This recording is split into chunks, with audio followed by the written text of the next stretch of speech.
Hello Transformers fans, it is Speedball here, and today for you guys I have for you the second unit of the Yolopark's Rise of the Beasts AMK series, and that is of course Bumblebee.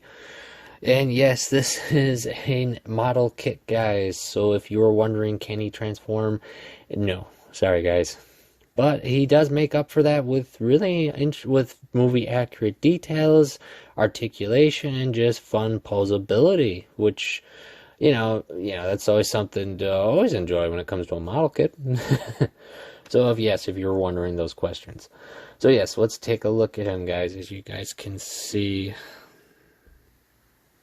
he's pretty accurate to the movie's design. Now, yes, I do know that some fans were not 100% about his face detailing here, like his eyes and stuff, but I mean, they seem okay. I mean, they could be a little better, I'm not gonna lie.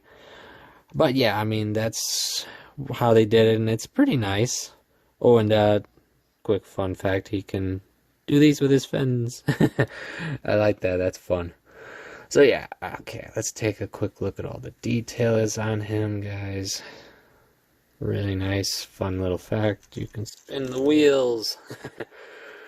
And of course, articulation-wise is pretty good, guys. That's what's fun about these. So let's go with the articulation, guys. Let's see, you can move all the way around, up that high, down low. Now, he doesn't have a shoulder gimmick like Optimus did, because it's ball jointed here, so you can do that.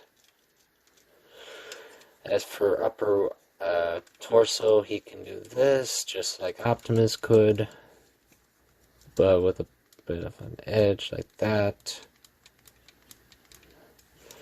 Arms, he can move. Let's see, move the armor out of the way. You could move his wrists all the way around. And then you can move his upper arm. It just got a tight peg there, so keep that in mind.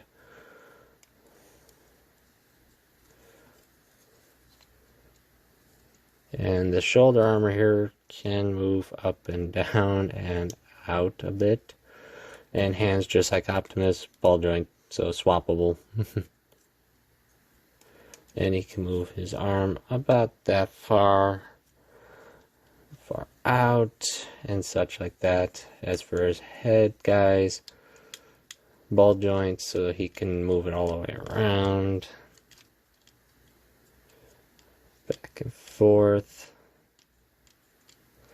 And of course, these can pop out, whenever you want. These move on the back, and the doors can move, guys.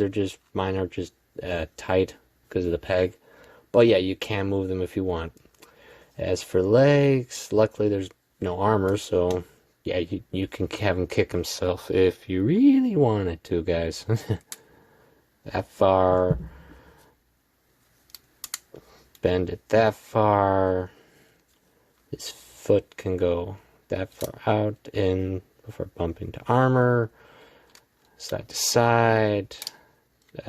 You can move to a certain point without bumping into armor. And the wheel actually has a bit of articulation outside of spinning. See? It's a bit basic, but, still something. And if you move this armor out of the way, this allows you to extend all the way out that far and that way without it bumping into the body, so fun note. And yeah, that's about it for that. And it's pretty good articulation-wise. I do like it, and it's very posable, so you guys can definitely have fun with all that.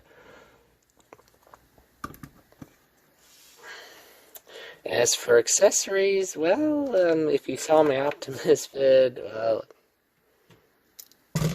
that's about it, guys. Yeah, pretty much just swappable hands. You get standard wide hand, open hands for smacking. Sorry if they're not coming in. There you go. Pretty nicely detailed, though. And the covers on the back do come off, if just, for fun. You got standard open hands there. And lastly, you got two fisticuff hands to punch someone with. And sadly, no weapons. Yeah, no other stingers, hammers, yeah, any iconic stuff, nothing. Sorry, guys. But as I did mention with my last video with Optimus, good news, due to the popularity of this wave, now let's do a quick size comparison, guys. I have for you the Trumpeters Smart Kid Bumblebee movies, Earthbee and B127, so you guys can see the sizes. Wow, yeah, he's a grower, right? Not only that, ironically, guys, too, these all cost the same. Like literally, these are like about $30 a piece. So yeah, it's funny and ironic being the size differences. It's just funny. uh, and lastly, since why not? The AMK's Optimus Prime. So you guys can see the difference between them, because this is supposed to be a 20 centimeter release and Bumblebee is a 16 centimeter. So yeah, they wanted to make them as accurate as possible. Well, minus the weapon parts, guys. But you already know about it, but I already mentioned that before about that. So yeah, do I recommend Bumblebee? I could definitely recommend it. I mean, I had no big issue with it, though. I highly recommend one important fact to keep in mind when you're buying these guys. Make sure you double check all the parts, and including the parts that have been pre-assembled onto your model. I say that because, unfortunately, guys, if you look right there, it might be hard to see it, but there's a port open, being because there's a part missing. Yeah, it's supposed to be this part here, over here, which even I double checked, never came in, was never here. Yeah. Though, of course, I already contacted the company and they will be replacing the parts, so there's no worries there. But it's not the first time I've seen this kind of mistake with other Yolopark AMK units. I even saw one of a Primal where the ball joint part section of a part, I can't remember which was just like melted or mangled or just not properly produced, and it looks just like a standard peg, and this would be like for his shoulder, which would be ball jointed, so not going to work well. So yeah, that is it, guys. I thank you all for coming. I hope you're enjoying your hobbies, and I will see you later on. And oh, before I forget, I hope you all got a chance to see the new movie, of course. See you all later.